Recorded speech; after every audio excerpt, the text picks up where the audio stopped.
Salut à toutes et à tous, ravi de vous retrouver pour une nouvelle édition de la Minute Quintet. Avant de parler du Quintet Plus de ce mardi 1er juillet, on va bien entendu revenir sur celui de dimanche qui a vu la victoire de Tilila, le numéro 8 sur l'hippodrome de Saint-Cloud. Vous étiez plusieurs à donner ce numéro 8 Tilila dans notre jeu pour gagner un mois d'abonnement au Prono VIP sur le site turf-fr.com. Et parmi les bonnes réponses, celui qui a été tiré au sort pour remporter cet abonnement, c'est Hervé Le Bleu. Donc bravo Hervé, pour avoir droit à votre abonnement gratuit d'un mois sur le site turf-fr.com. Il vous faut tout simplement envoyer un mail à notre service client. L'adresse s'affiche en haut de votre écran, david@turf-fr.com, et il se fera un plaisir de vous créditer ce mois gratuit sur notre site turf-fr.com. Merci une nouvelle fois à tous d'avoir joué. On remettra ça dimanche prochain bien entendu. En attendant, on va parler du quintet de ce mardi. On débute le mois en compagnie des trotteurs sur l'hippodrome de Vichy. Un quintet intéressant, pas énormément de partants dans la Réunion. C'est également le cas dans le quintet. Ce sera la deuxième course du programme, le prix Jean-Michel Bazir, qui rend hommage au crack jockey qui est d'ailleurs au départ de ce quintet. Ce sont des chevaudages, 8 à 11 ans, n'ayant pas gagné 190 000 euros. Seulement 13 concurrents en lice sur le parcours des 2800 mètres, avec un départ donné à l'aide de l'autostart. Un départ qui sera prévu aux alentours de 20h15 avec les chaleurs qu'il y a actuellement dans la région. On a un petit peu décalé la réunion pour pouvoir permettre aux chevaux d'éviter les fortes chaleurs. En tout cas, on a Jean-Michel Bazir. Comme je l'ai dit au départ de ce quintet, il sera certainement favori. Il est associé au numéro 6, Harmonie de Cita.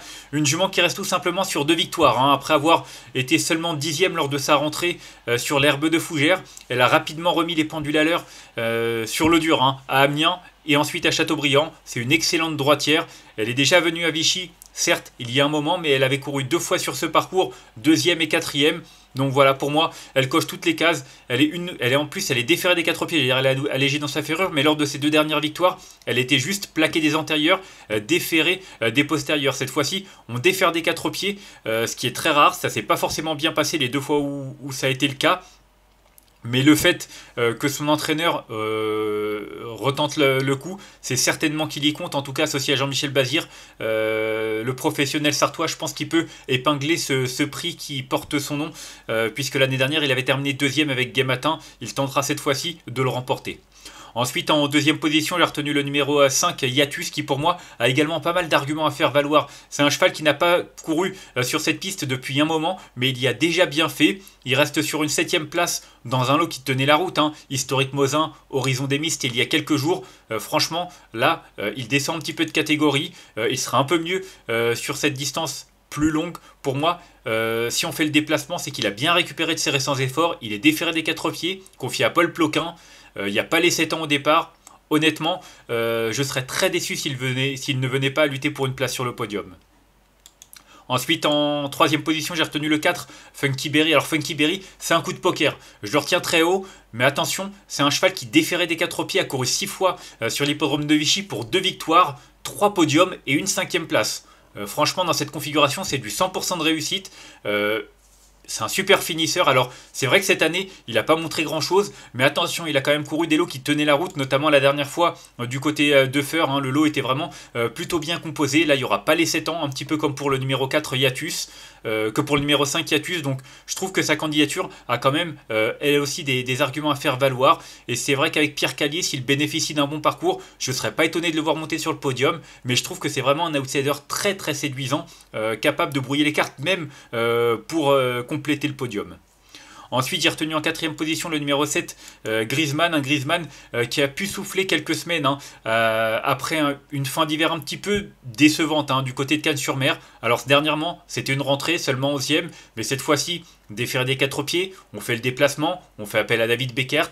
À mon avis, il montre du mieux à l'entraînement. David Beckert qui aurait peut-être même pu driver, je pense, le numéro 10, Arlequin. En général, il est sur les pensionnaires de Guillaume Huguet. Donc, pour moi, c'est un concurrent dont il faut vraiment se méfier, ce numéro 7, Griezmann. Surtout que cet hiver, il a quand même battu des chevaux du calibre d'Inferno Piper, qui n'est pas n'importe qui. Donc, s'il montre son vrai visage, il peut même lutter pour une place sur le podium. Même, pourquoi pas, titiller le cheval de Jean-Michel Bazir. Mais étant donné que sa rentrée était quand même assez discrète, voilà, j'ai décidé de le retenir un petit peu plus loin, mais quand même assez haut en 4e position.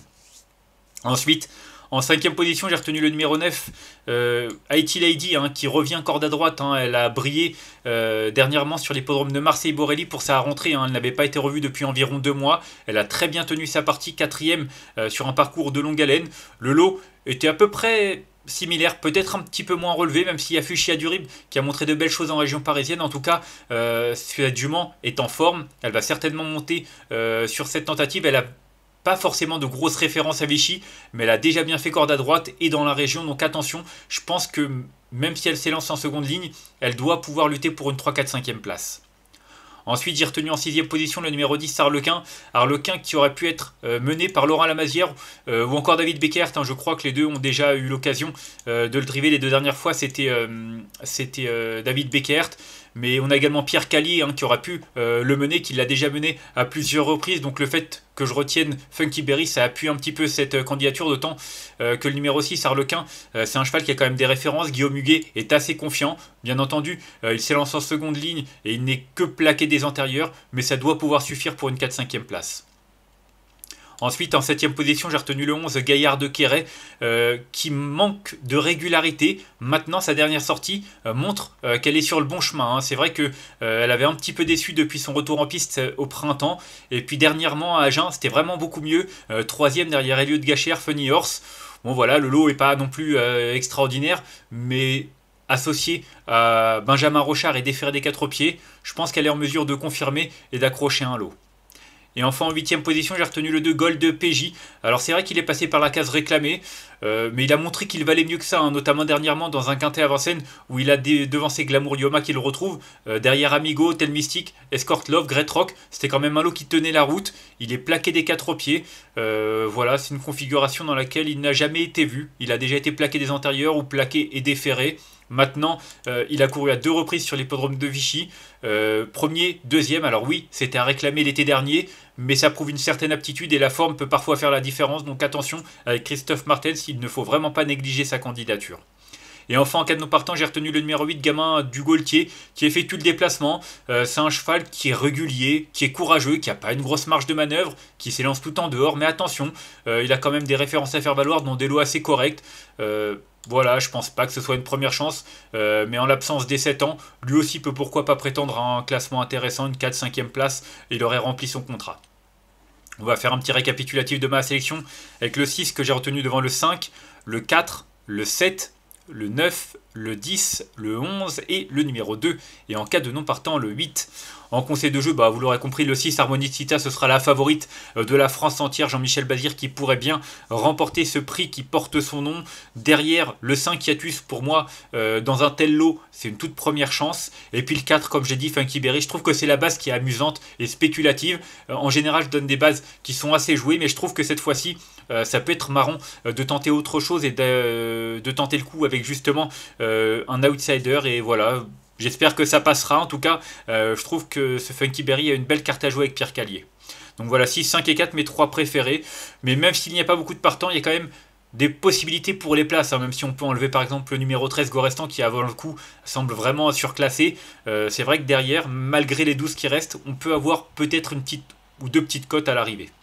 On va se quitter là-dessus. En tout cas, moi, je vous remercie d'avoir suivi cette nouvelle édition de la Minute Quintet. Si vous avez aimé cette vidéo, n'hésitez pas à la liker, à la partager ou encore à vous abonner à notre chaîne YouTube en cochant la petite cloche pour être au courant des prochaines vidéos. On se retrouvera demain pour une nouvelle édition. Ce sera du côté d'Anguin, je crois, mercredi. En attendant, je vous souhaite une excellente journée et de bons jeux à tous. Bye bye.